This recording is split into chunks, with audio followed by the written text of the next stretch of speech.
Hello everyone. तो कैसे हैं आप लोग? आई थिंक बेहतर होंगे और अपनी पढ़ाई बहुत अच्छी तरीके से कर रहे होंगे। जैसा कि हमने स्टार्ट किया था यूनिट 2, है ना। लेक्चर नंबर हम लोग 11 पे पहुंच गए हैं। 11 हमने कंप्लीट कर लिया है। आज लेक्चर नंबर 12 पे आ गए हम लोग। तो 11 तक हमने यही आपको समझाया कि जो है बेसिकली कैसे हम यूनिट 2 के ऑपरेशंस को देखेंगे। और एक हमने पीआई प्राइमरी कंपोनेंट डिफाइन किया था, जीपीआई, है ना। एक जीपी हमने प्राइमरी कंपोनेंट ग्रुप का डिफाइन किया था। जीपी कैसे डिफाइन किया था? वो सारे एक्स एलिमेंट जी से दिया था। यहाँ पी की पावर आर एक्स पे ऑपरेट करने पे जीरो दे रहा था for some r belongs to Z, है ना। इसको हमने बोला था p primary component. P primary component, है ना। इसी का यूज करके हमने आपको बताया प्राइमरी डिकम्पोजिशन थ्योरम, पीडीटी। इसमें हमने आपको समझाया कि कोई फाइनाइट अबेलियन ग्रुप है ना। फाइनाइट अबेलियन ग्रुप, अगर जी हमारे पास फाइनाइट अबेलियन ग्रुप है then G can be written as a, ये जो जी पी है हमारे पास हैं, इनके प्राइमरी कंपोनेंट में लिख सकते हैं। प्राइमरी कंपोनेंट के डायरेक्ट सम में लिख सकते हैं। डायरेक्ट सम को हम ऐसे भी लिखते हैं ना, जैसे ये जी हमारे पास लिखा होता है GP1 direct sum, GP2 direct sum, dot dot dot direct sum GP के, इस तरीके से। तो इसे हम डायरेक्टली लिख सकते हैं I बराबर 1 2 K और यहाँ पे GPI, है ना। इस तरीके से लिख सकते हैं। ये हमारे पास होती है प्राइमरी डिकम्पोजिशन थ्योरम। इसी के बाद हम आपको सिखाएंगे स्टेटमेंट किसका, बेसिस थ्योरम क्या होती है, उसका स्टेटमेंट क्या होता है। फिर उसके बाद में देखते हैं क्या आपको पढ़ना है। ओके, तो today we are entering lecture number 12, lecture number 12। और हाँ, ये ज़रूर बताना आप लोग कि आपको यूनिट 1 पढ़ के कैसा लगा, अच्छा लगा कि नहीं। देखो, उसमें काफ़ी लोग परेशान हुए होंगे जो हमने थ्योरम्स बताई हैं कुछ, है ना, उनको लेके। क्योंकि काफ़ी लोगों को करना नहीं होता है, क्योंकि बीएससी ऐसे ही कर रहे हैं, सोच रहे हैं पास होने भर का बता दे सर, है ना। तो हालांकि कुछ थ्योरम्स हम इसलिए करा दे रहे हैं क्योंकि एमसीक्यू है। आगे कोई भी चल के मान लो एमएससी मैथ से करेगा या आगे और जाना चाहता है पीएचडी के लिए, नेट वगैरह देखना चाहता है, या गेट से पीएचडी करना, आईआईटी से पीएचडी करना चाहता है, तो फिर उसके लिए बेनिफिशियल हो कि उसने कुछ लगा कि कुछ तो पढ़ा है वो बेसिकली हमारे चैनल से ही या इधर उधर से, जो भी सीन हो। इसलिए मैं थोड़ा सा प्रूफ रूफ कहीं कहीं पे देने की कोशिश करता हूँ। वैसे बहुत बड़ी जो थ्योरम्स होते हैं उनके प्रूफ होते हैं तो मैं खुद ही स्किप कर देता हूँ, है ना। तो जैसे प्राइमरी डिकम्पोजिशन थ्योरम ने ये बताया हमको कि हमारे पास कोई भी ग्रुप है, हमको इतना ही याद रखना, एनी ग्रुप जो कि फाइनाइट अबेलियन ग्रुप है, तो उस ग्रुप को उसके पी प्राइमरी कंपोनेंट के डायरेक्ट सम में हम लिख सकते हैं। बेसिस साहब आए, बेसिस थ्योरम भी यही काम कहती है। वो कहती है कि अगर कोई फाइनाइट अबेलियन पी ग्रुप है हमारे पास, लेकिन बेसिस थ्योरम पी ग्रुप पे बात करती है, अगर जी कोई हमारे पास फाइनाइट अबेलियन पी ग्रुप है, लेकिन ऐसा जो हमारे पास प्राइमरी डिकम्पोजिशन थ्योरम थी, प्राइमरी डिकम्पोजिशन थ्योरम में बस यही बोला गया था कि जी कोई भी फाइनाइट अबेलियन ग्रुप हो। लेकिन बेसिस थ्योरम कहता है कि जी को फाइनाइट अबेलियन पी ग्रुप ही होना पड़ेगा, मतलब ग्रुप का ऑर्डर जो है पी ही होना पड़ेगा। पी के अलावा अगर ऑर्डर आप लेंगे तो समस्या खड़ी हो जाएगी। तो जी अगर फाइनाइट अबेलियन पी ग्रुप है then it is a direct sum of its cyclic component sub group. तो उसको हम साइक्लिक सब ग्रुप के डायरेक्ट सम में लिख सकते हैं। ये बेसिस थ्योरम कहती है। प्राइमरी डिकम्पोजिशन थ्योरम हमसे कहती है कि जी अगर फाइनाइट अबेलियन ग्रुप है तो उसको पी आई प्राइमरी कंपोनेंट के डायरेक्ट सम में लिख सकते हैं, लेकिन बेसिस थ्योरम के according finite abelian P group होना चाहिए, है ना। तो एक बार इसके स्टेटमेंट हम लोग लिख लेते हैं, उसके बाद इसे शॉर्ट में समझते हैं कि चीज़ें हैं क्या। Basis theorem, okay. क्या हमको पढ़ना है? बेसिस थ्योरम पढ़ना है।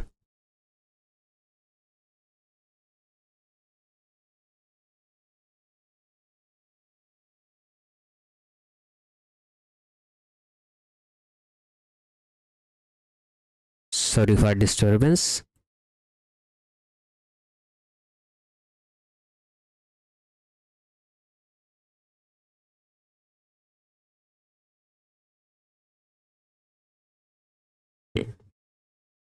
हमें क्या पढ़ना है, बेसिस थ्योरम बेसिकली पढ़ना है। तो बेसिस थ्योरम के बारे में हम आपको सिखा रहे हैं। ओके,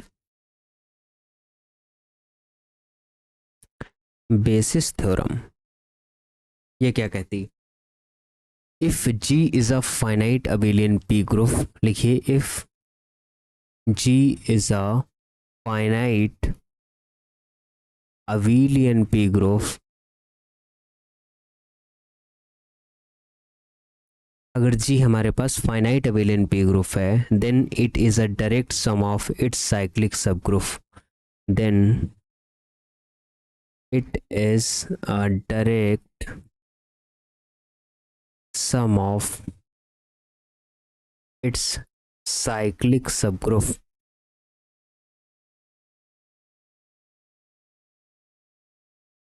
अगर हमारे पास फाइनाइट अबेलियन पी ग्रुप है तो हम इसको ऐसे लिख सकते हैं, कैसे लिख सकते हैं, साइक्लिक सब ग्रुप के डायरेक्ट सम में हम इसको नोट डाउन कर सकते हैं।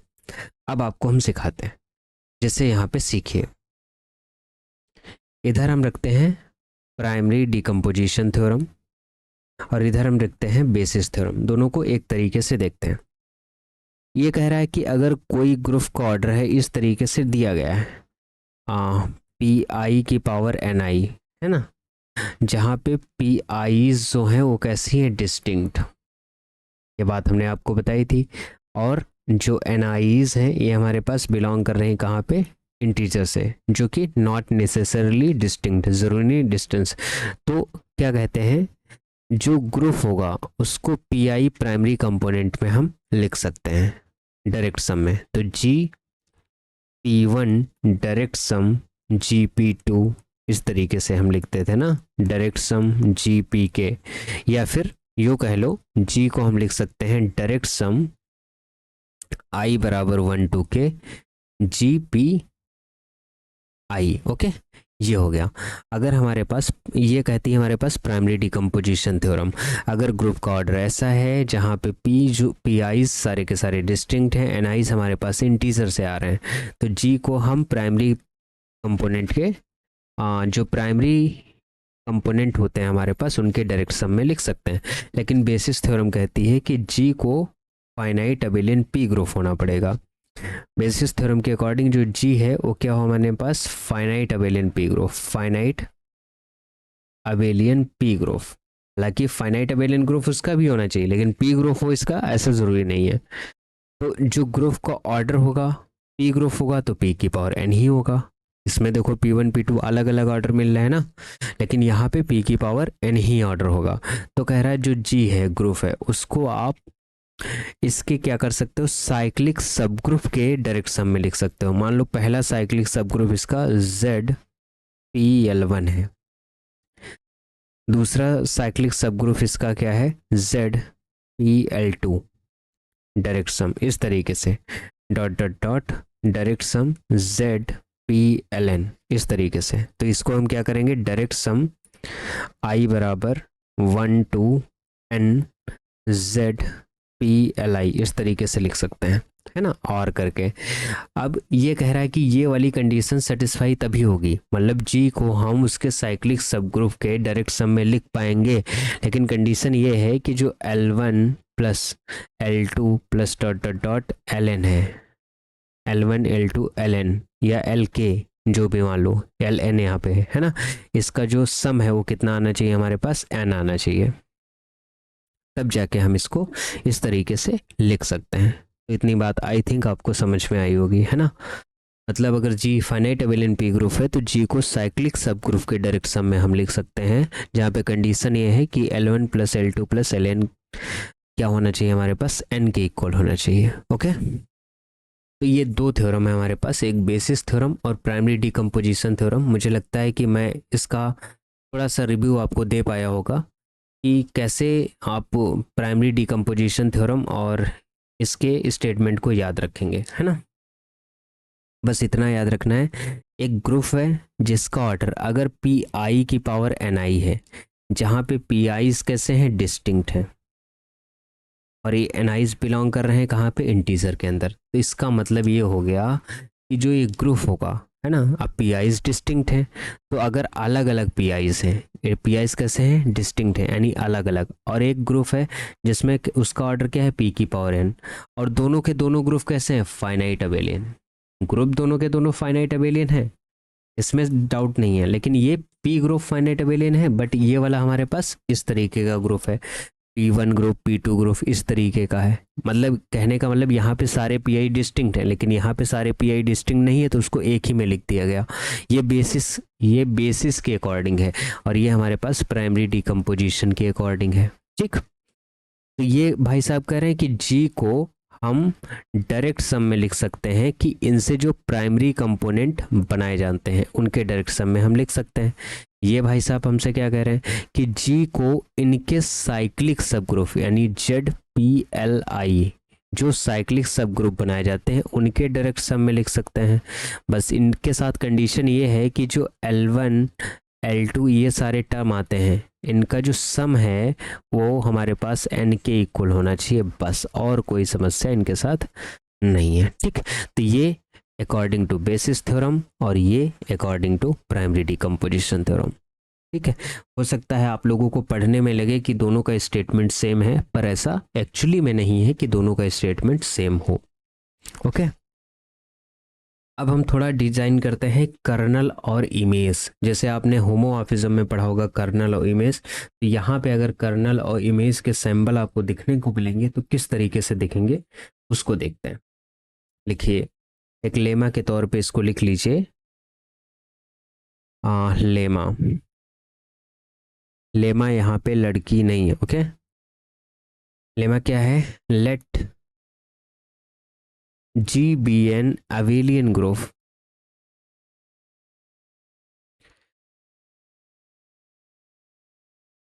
let G be an abelian group and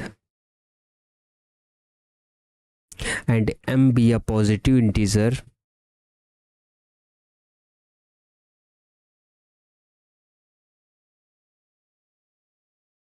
then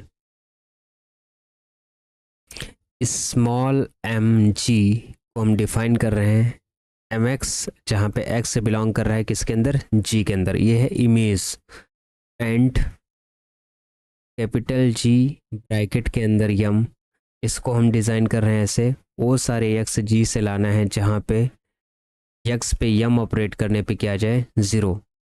ये क्या होते हैं, आर सब ग्रुप ऑफ जी, ये तो पता है मुझे, आप सबको भी पता होगा। ये क्या होता है, जी का सब ग्रुप होता है। बेसिकली जो कर्नल और इमेज होता है वो हमेशा सब ग्रुप तो रहता है अंडर होमोमॉर्फिज्म, ये बात आप लोगों ने पढ़ी होगी, है ना। मान लो कि अगर आप होमोमॉर्फिज्म कोई फाई डिफाइन कर रहे हो जी से लेके जी के अंदर, है ना, तो जो कर्नल होगा इसका, कर्नल फाई, वो हमेशा जी का सब ग्रुप रहेगा, और इमेज जो फाई की होगी वो हमेशा जी का सब ग्रुप रहेगा। भाई इसके थ्रू हम इसको देख सकते हैं, होमोमॉर्फिज्म के थ्रू देख सकते हैं, है ना। जो फाई जी से जी डिफाइन करो, मान लो ऐसे डिफाइन कर लो, by phi X is equal to M of X, है ना। तो ये देखो होमोमॉर्फिज्म है कि नहीं, तो आप कैसे चेक करते थे, फाई एक्स प्लस वाई निकालते थे, तो ये आता है हमारे पास एम एक्स प्लस वाई, ऐसे ही तो आएगा। यम एक्स अलग कर लो, यम वाई अलग कर लो, एम एक्स को हम लिख सकते हैं फाई एक्स, एम वाई को हम लिख सकते हैं फाई वाई, तो ये होमोमॉर्फिज्म की कंडीशन को सेटिस्फाई कर रही है। तो अगर होमोमॉर्फिज्म है तो इसका कुछ कर्नल निकलेगा। कर्नल फाई क्या होता है, ग्रुप से वो सारे मेंबर लेते हैं सच डेट जहाँ पे ग्रुप पे वो एलिमेंट ऑपरेट करने पे क्या हो जाए, ज़ीरो हो जाए, है ना। मतलब सारे के सारे एलिमेंट जाके कहाँ, ज़ीरो पे मैप कर जाए दूसरे ग्रुप के, तो उसे हम क्या बोलते हैं, कर्नल। और इसी कर्नल को तो हमने डिफाइन किया किससे, इस वाले एम जी से, देखो, तो m G is nothing, this is a kernel, और कर्नल हमेशा जी का क्या रहता है, सब ग्रुप रहता है। इसी तरीके से अगर इमेज ऑफ फाई की डिज़ाइन करोगे तो हमारे पास क्या आएगी, यम एक्स, और एक्स हमारे पास कहाँ है, ग्रुप का मेंबर है, तो ये क्या है, इमेज, और इमेज हमारे पास क्या है, ये देखो, यही तो डिज़ाइन की गई, ये नहीं सॉरी यहाँ पे गड़बड़ कर दिया हमने, इसे जीएम से लिखा है हमने, इसको थोड़ा सा इरेज करके सही करो, कर्नल को हमने जीएम से दिखाया है ना, यहाँ से लिख लो जीएम इस तरीके से। और यहाँ इमेज फाई आ गई है ना, इसे हम दिखाएंगे किससे, बोलो, एमजी से, एमजी से, है ना। ये भी हमारे पास क्या होगा, जी का सब ग्रुप रहने वाला है। इमेज और कर्नल दोनों सब ग्रुप रहते हैं अंडर होमोमॉर्फिज्म, है ना। तो अगर ये पूछा जाए तो आप ऐसे समझ सकते हो, लेकिन हमेशा ये आपको याद रखना है, under homomorphism image and kernel क्या रहेंगे, सब ग्रुप रहेंगे जी के। अगर जी हमारे पास अवेलियन ग्रुप है तो 100% है, और हम कोई भी पॉजिटिव इंटीजर हो कोई फर्क नहीं पड़ता उस पर। ओके, चलो इसके आगे आते हैं, थोड़ा सा और आपको हम सिखाते हैं इसी थ्योरम में। थ्योरम एक और आती है इसी से रिलेटेड, वो थ्योरम क्या है, स्टेटमेंट समझिए, लिखिए, आपको सब समझ में आ जाएगा कि थ्योरम कह क्या रही।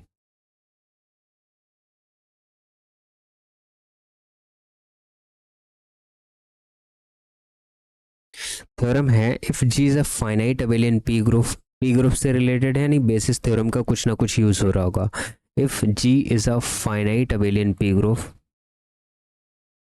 Finite abelian p group, G is a finite abelian p group, then there exists a unique finite, a unique finite sequence।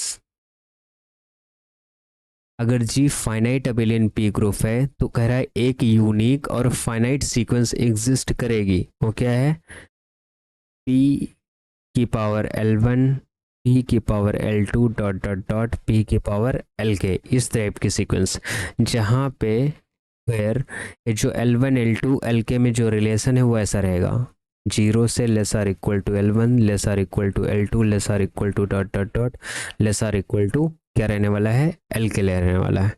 Such date condition, फिर आएगा क्या, जो G होगा वो आइसोमॉर्फिक होगा किसके, ZpL1 direct sum, ZpL2 direct sum, ZpL3 direct sum dot dot dot direct sum ZpLk के isomorphic होगा। या फिर इसी बात को आप ऐसे लिख सकते हो, ये आइसोमॉर्फिक होगा डायरेक्ट सम I बराबर 1 to k ZpLi। ओके, तो ये थ्योरम ये हमको बताती है कि अगर कोई भी फाइनाइट अबेलियन पी ग्रुप है तो कह रहा है कि एक फाइनाइट सीक्वेंस एग्जिस्ट करेगी वो इस तरीके से, और वो क्या होगी यहाँ पे डिक्रीजिंग टाइप से आपको दिखाई देगी, है ना। Unique finite non decreasing, unique finite यहाँ पे लिख लो non decreasing, unique finite non decreasing sequence आपको मिलेगी, जहाँ पे ये जो होगा इस तरीके से डायरेक्ट सम में लिखा जा सकता है, क्योंकि z क्यों आ रहे हैं, z साइक्लिक को दर्शाता है, Zn जो होता है वो हमेशा साइक्लिक रहता है ना, तो साइक्लिक रहता है इसलिए Zp के रूप में इसको लिखा गया है, क्योंकि फाइनाइट अबेलियन की बात कर रहा है और p ग्रुप की बात कर रहा है तो यही ग्रुप ही आएगा और कोई ग्रुप नहीं आ सकता। तो इसका मतलब क्या हुआ सर, आप इसको कैसे सोच पा रहे हो, जब भी आप फाइनाइट ग्रुप की बात करोगे तो उसे Zn के आइसोमॉर्फिक करोगे, और इनफाइनाइट ग्रुप की बात करोगे, जैसे मतलब साइक्लिक ग्रुप में अगर हमको बात करनी है साइक्लिक ग्रुप के लिए, तो अगर हम फाइनाइट के लिए बात करेंगे तो Zn के आइसोमॉर्फिक करेंगे, इनफाइनाइट के लिए बात करेंगे तो Z के आइसोमॉर्फिक करेंगे, Z प्लस के आइसोमॉर्फिक है ना, Zn एडिशन मान लो n के आइसोमॉर्फिक करेंगे।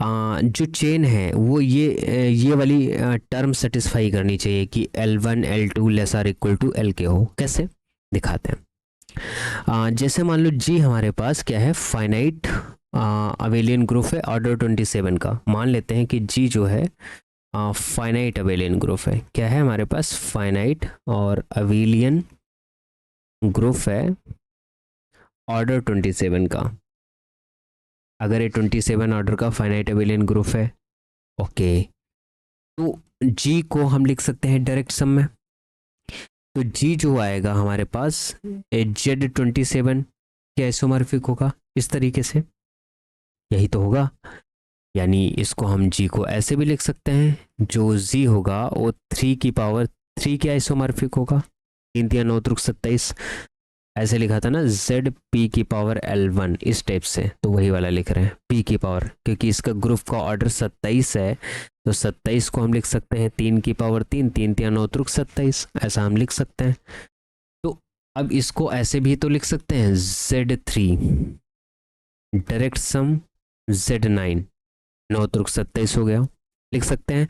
अब हमको देखना ये है कि जो इसकी पावर है, पावर में क्या है, मतलब ये जो लिखा है हमने, ये यही तो लिखा है Z3 डायरेक्ट सम Z3 का स्क्वायर।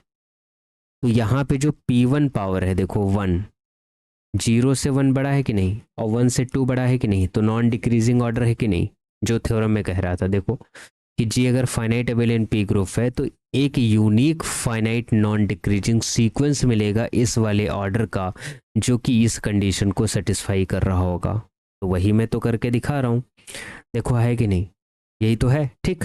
या फिर एक तरीका ये है कि हम इसको इस तरीके से लिख सकते हैं कि Z3 direct sum Z3 direct sum Z3, 3 3 9 त्रुक 27। अब देखो यहाँ पे 1 आया जो कि 0 से बड़ा है, ये लेस आर इक्वल टू होता है less or equal to 1 less or equal to 1, तो इक्वल वाली तो कंडीशन सेटिस्फाई कर रहा है यहाँ पे भी, यानी नॉन डिक्रीजिंग जैसा हो गया। मान लो लेस देन नहीं है तो उससे फर्क नहीं पड़ता, लेकिन वहाँ पे स्ट्रिक्टली जो थ्योरम मैंने लिखी है वहाँ पे स्ट्रिक्टली लेस देन नहीं कह रहा, कह रहा इक्वल भी होगा तो काम चले जाएगा, इक्वल भी होगा तो काम चले जाएगा।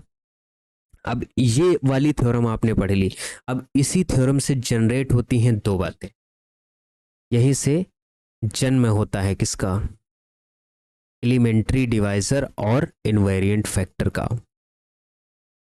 बहुत क्वेश्चन इस पे बनेंगे, एलिमेंट्री डिवाइजर का और इनवेरिएंट, इनका जन्म होता है कि एलिमेंट्री डिवाइजर क्या होते हैं और इनवेरिएंट फैक्टर क्या होते हैं, है ना। तो इनके बारे में हम थोड़ा सा अभी आपसे डिस्कस करेंगे कि क्या क्या सीन होने वाला है। चलो देखो, पहले तो हम थोड़ा सा सॉरी इसके बारे में लिख लेते हैं कि क्या सीन है कि let G be a finite abelian group, let G be a finite abelian group, let G be a finite abelian group, then uniquely determine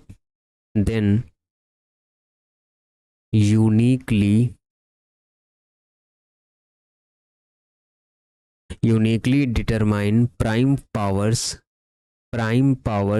uniquely determined prime powers,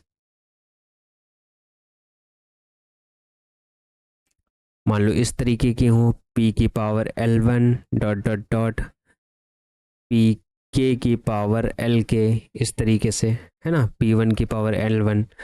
ये जो है जी क्या है, अगर फाइनाइट अबेलियन ग्रुप है तो जो uniquely determine होंगी ये प्राइम की पावर, उसी को क्या नाम देते हैं, elementary divisor of G, are called elementary divisor of C. बहुत इंपॉर्टेंट टॉपिक है, elementary divisor of C. Okay, अगर जी हमारे पास कोई भी फाइनाइट अबेलियन ग्रुप है तो उसकी जो प्राइम की पावर से डिटरमाइन की जाती हैं उन्हीं को हम क्या नाम देते हैं, elementary divisor of G. Okay, हर order of P and corresponding L are non decreasing. जो एल है, यल है ना, जो भी पावर हर ऑर्डर पी का एल के करस्पॉन्डिंग कैसा होना चाहिए, नॉन डिक्रीजिंग होना चाहिए। ये लिख लो, हर order of P and corresponding L are non decreasing. लिख लो, हर order of P and corresponding L non decreasing. Non decreasing का मतलब जो ऊपर वाली थ्योरम से हमने अभी किया कि वो नॉन डिक्रीजिंग जैसा हम लिखेंगे तभी काम चल पाएगा। दूसरी बात, एलिमेंट्री डिवाइजर क्या होते हैं इसके बारे में भी थोड़ा सा ज्ञान ले लेते हैं कि ये होगा क्या। तो जैसे हमारे पास कोई दो फाइनाइट अबेलियन ग्रुप हैं सेम एलिमेंट्री डिवाइजर के साथ। मान लो अगर हमारे पास कोई एलिमेंट्री डिवाइजर के बारे में तो बात कर रहे हैं, अगर जी हमारे पास कोई फाइनाइट अबेलियन ग्रुप है, उसको यूनिकली हम ऐसे लिख पाते हैं, तो उसकी जो पावर्स होती हैं उन्हीं को हम एलिमेंट्री डिवाइजर ऑफ जी कहते हैं। कितनी बार हम उसको अलग अलग तोड़ पाएंगे अभी बताएंगे एग्जाम्पल के तौर पे, तो आपको पूरा समझ में आएगा कि हम कहना क्या चाहते हैं। हर ऑर्डर जो पी का होगा और करस्पॉन्डिंग एल जो होगा उसके नॉन डिक्रीजिंग होने वाला है। अगर कोई दो फाइनाइट अबेलियन ग्रुप हैं विद सेम एलिमेंट्री डिवाइजर के साथ, तो वो कैसे रहने वाले हैं, आइसोमॉर्फिक रहने वाले हैं। तो यहाँ पे एक बात और लिख लो, लिखो two finite abelian group, two finite abelian group with same elementary divisor, with same elementary divisor are isomorphic,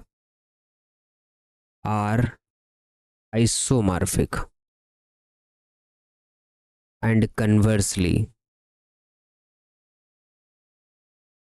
समझ रहे हो, तो फाइनाइट अबेलियन ग्रुप जो होंगे सेम एलिमेंट्री डिवाइजर के साथ वो क्या होंगे, आइसोमॉर्फिक। और कन्वर्सली भी कैसे, मतलब दो फाइनाइट अबेलियन ग्रुप हो जिनका एलिमेंट्री डिवाइजर सेम हो तो आइसोमॉर्फिक होंगे। यानी का मतलब अगर सी एन मिल जाए आपको, सी एन का मतलब फाइनाइट अबेलियन ग्रुप, तो उसे जेड एन के आइसोमॉर्फिक करोगे, और इनफाइनाइट अबेलियन ग्रुप मिल जाए तो उसे आप जेड के आइसोमॉर्फिक करोगे। सी इन्फिनिटी से हम इनफाइनाइट को दिखा रहे हैं।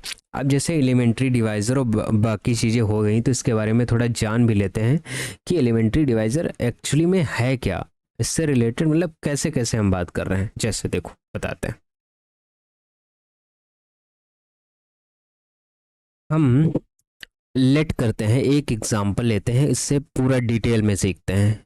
लेट कोई ग्रुप है जिसका ऑर्डर कितना है 36, तो इसको हम ऐसे लिख सकते हैं 2 की पावर 2 इंटू 3 की पावर 2, आपको प्राइम में ब्रेक करना है, 4 इंटू 9 36 हो गया।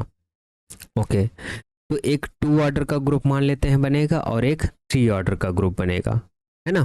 तो ये जो जी है, जी का ऑर्डर 36 है, जी को हम लिख लेते हैं कि ये G2 डायरेक्ट सम G3 में लिखा जाएगा।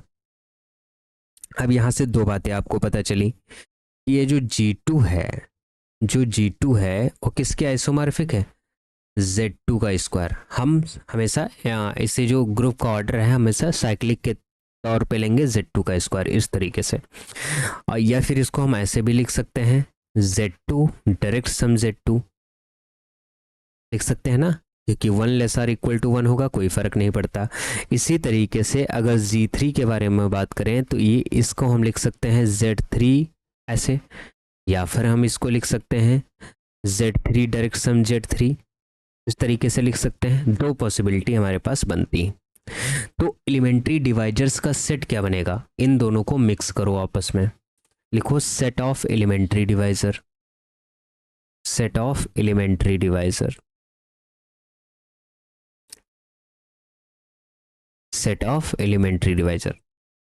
एलिमेंट्री डिवाइजर का जो सेट बनने वाला है वो क्या बनेगा, आप क्या करो, बारी बारी से सबको पुट करते चले जाओ और एलिमेंट्री डिवाइजर्स का सेट आप बनाते चले जाओ, कोई फर्क नहीं पड़ेगा। जैसे सबसे पहले हम क्या कर रहे हैं, एक बना रहे हैं जैसे Z2 डायरेक्ट सम Z2, फिर इसी को Z3 डायरेक्ट सम Z3 में बना दिया। मतलब है तो यही ऑर्डर, इसको इस तरीके से हम अरेंज कर सकते हैं, आप मल्टीप्लाई करोगे 36 आएगा, कोई दिक्कत नहीं। एक हम क्या बना सकते हैं, Z2 डायरेक्ट सम Z2 को ऐसे ही रहने दिया, 3 को अरेंज करके हमने क्या कर दिया, 9 कर दिया। हमें ध्यान ये रखना है कि जो पावर होनी चाहिए वो क्या होनी चाहिए, इस तरीके से चलनी चाहिए, 1 यहाँ पावर, यहाँ 1 पावर, यहाँ 3 की पावर 2। तो देखो ये डिक्रीजिंग नॉन डिक्रीजिंग ऑर्डर में है, यानी इंक्रीजिंग ऑर्डर में है ना। दूसरा यहाँ पे power 1 lesser equal to 1 lesser equal to 1 lesser equal to 1, तो कोई दिक्कत नहीं है। दूसरी बात क्या है, दूसरा हम क्या बना सकते हैं, एलिमेंट्री डिवाइजर पावर इस तरीके से होनी चाहिए। दूसरा हम बना सकते हैं, इसको ऐसे लिख सकते हैं, कैसे लिख सकते हैं, Z3 को आगे लिख सकते हैं, डायरेक्ट सम Z3 को आगे लिख सकते हैं, Z9 की जगह पे हम Z4 कर सकते हैं, तो इसे भी हम लिख सकते हैं क्या, 1 lesser equal to 1 lesser equal to 2, कोई भी दिक्कत नहीं। यहाँ पे भी ये L वाला हम देख रहे हैं, जो नॉन डिक्रीजिंग ऑर्डर देख रहे थे ना, इसी तरीके से हम क्या कर सकते हैं, एक ले सकते हैं Z4 डायरेक्ट सम Z9, ऐसे ले सकते हैं, क्योंकि यहाँ पे भी 2 यहाँ पे भी 2, तो कोई फर्क नहीं पड़ेगा। इन 4 पॉसिबिलिटी के अलावा आप कुछ और बना सकते हैं क्या, ये जो ग्रुप हमने आपको दिया, इन 4 पॉसिबिलिटी के अलावा क्या कुछ और बनाया जा सकता है, नहीं बनाया जा सकता है। तो यहाँ से हमको पता चला कि एलिमेंट्री डिवाइजर कितने होंगे, बताओ, वो हम बताएंगे टोटल करके, पहले total number of elementary divisor कितने निकलते हैं वो बात हम सब आपको समझाएंगे, परेशान ना हो। पहले ये बताओ कि एलिमेंट्री डिवाइजर यहाँ से आपको समझ में आया कि कितने निकलेंगे। अगर ये बात आपको समझ में आ गई है तो बहुत बढ़िया है, अगर नहीं समझ में आई तब तो फिर समस्या है, फिर हमें समझाना पड़ेगा दोबारा, और कोई बात नहीं है। ओके, तो एलिमेंट्री डिवाइजर टोटल कितने हो गए, 4 हो गए, बहुत बढ़िया। तो ये 4 कैसे हैं, नॉन आइसोमॉर्फिक। नॉन आइसोमॉर्फिक का मतलब क्या है कि ये एक दूसरे के आइसोमॉर्फिक नहीं हो सकते, इसलिए इनको हम नॉन आइसोमॉर्फिक कहते हैं, है ना। आइसोमॉर्फिक का मतलब होता है कि एक दूसरे के जैसे हो जाएं। जैसे होने का मतलब ये होता है कि जो पहला ग्रुप प्रॉपर्टी रखता है वही प्रॉपर्टी दूसरा ग्रुप भी रखने लगे, समझ लो। तो यहाँ पे स्टेटमेंट लिख लो, only 4 non isomorphic elementary divisor are possible in finite abelian group of order 36। तो यहाँ से हमें ये पता चला, लिखो only 4 non isomorphic, only 4 non isomorphic elementary divisors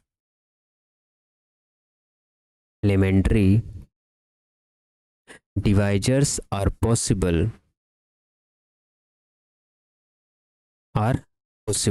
in finite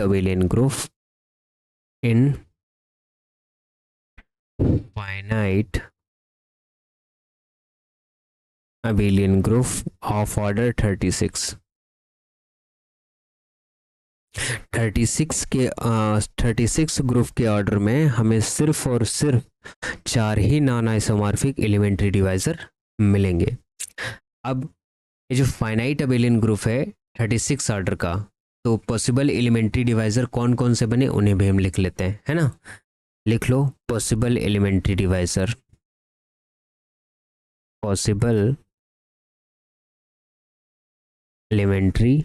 divisor, देखो हमने एक ये लिखा था वहाँ पे Z2 direct sum Z2 direct sum Z3 direct sum Z3 लिखा था ना।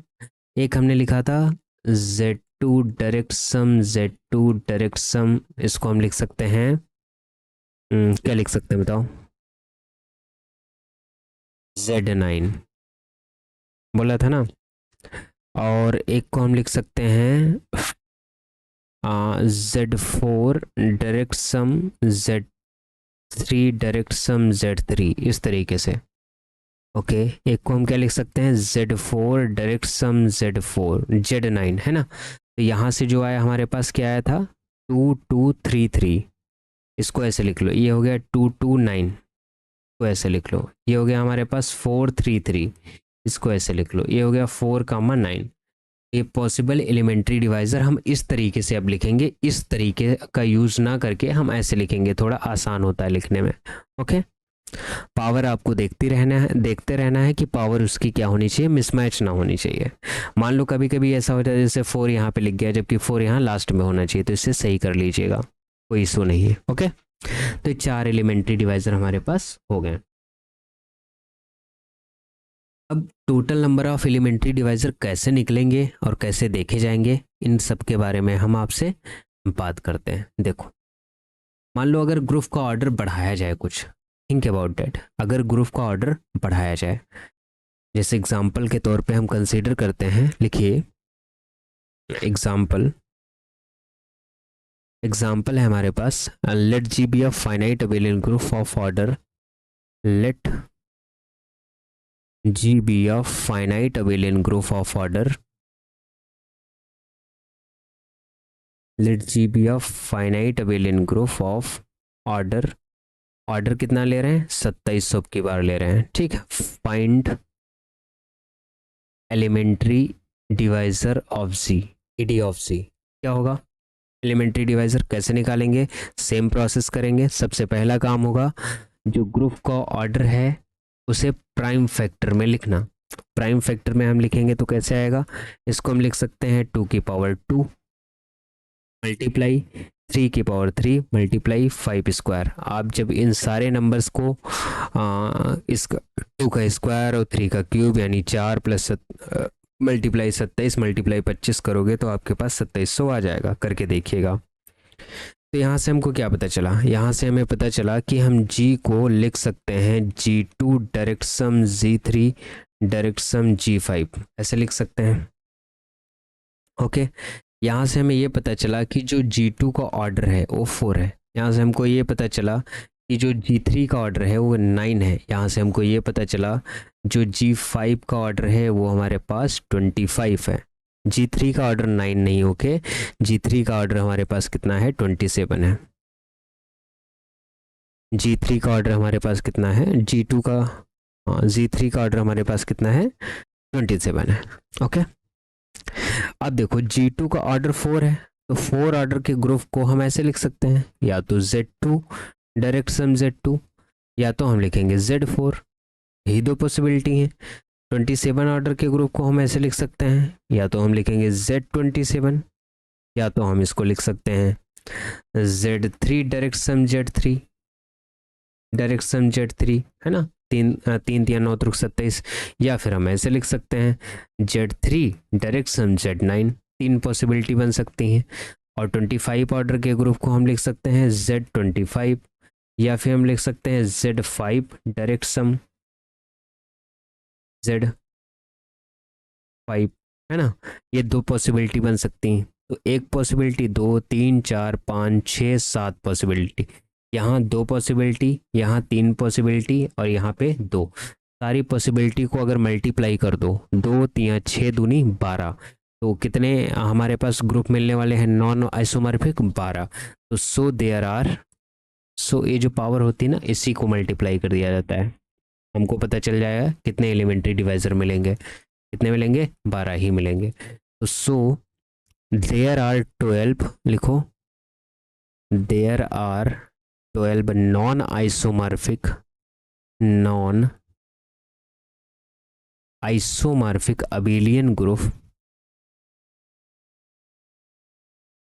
abelian group of order 2700। Okay, हमें 12 नॉन आइसोमॉर्फिक अबेलियन ग्रुप मिलेंगे, कितने 2700 के। इतनी बात आई थिंक आपको समझ में आ गई होगी। अब उनकी पॉसिबिलिटी देख लेते हैं कि कौन कौन सी पॉसिबिलिटी आएगी हमारे पास। तो लिखो पॉसिबिलिटी ऑफ एलिमेंट्री डिवाइजर, ये तो पता चल गया, बट पॉसिबिलिटी क्या होती है एलिमेंट्री डिवाइजर की, हमें उसके बारे में बात करनी है। फिर इनवेरिएंट फैक्टर के बारे में भी पढ़ना है, परेशान ना हो, धीरे धीरे पढ़ेंगे। एलिमेंट्री डिवाइजर की पॉसिबिलिटी क्या होगी, एक तो 4 ऑर्डर का मिल रहा था, 27 ऑर्डर का और 25 ऑर्डर का, एक तो यही हम लिख सकते हैं ऐसे ही। दूसरा हम क्या लिख सकते हैं, 4 27 25 को 5 5 में हम ब्रेक कर सकते हैं, है ना। हालांकि इसे आप आगे पीछे कर सकते हो पावर के हिसाब से, क्योंकि पावर नॉन डिक्रीजिंग होनी चाहिए। हम ऐसे लिख रहे हैं इसलिए इसी तरीके से कर दे रहे हैं, कोई इशू नहीं है। ये हो गया 4, 27 को हम लिख सकते हैं 3,9 में और 25 को फिक्स रहने देते हैं। फिर से हम क्या करते हैं, 4 9 को हम 3 3 में तोड़ते हैं और 25 को फिक्स रहने देते हैं। ओके, फिर हम क्या करते हैं, 4 3 3 तो हमारे पास ऐसे ही आ गया, 25 को भी 5 5 कर देते हैं इस तरीके से। उसके बाद 4 को हम 2,2 में रखते हैं, 27 और 25 को सेम रखते हैं, ऐसा कर दिया। फिर 2 को फिर 27 को फिर 5 और 5 इस तरीके से कर दिया। फिर हमने 2, 3, 9 और फिर क्या कर दिया 25। उसके बाद हमने किया 2, 3, 9, 5, 5, 25 को भी तोड़ दिया। उसके बाद हमने क्या किया 2, 2, फिर 3, 3 और 9 को भी तोड़ दिया 3, 3 में, और 25 को नहीं तोड़ा, ऐसे ही रखा। रिपीट नहीं होनी चाहिए कोई भी फैक्टर। 2, 2, फिर 3, 3, सबको अब की बार हमने तोड़ दिया प्राइम में, है ना। तो टोटल काउंट करो, 1, 2, 3, 4, 5, 6, 7, 8, 9, 10, 11। कोई और बचा है क्या?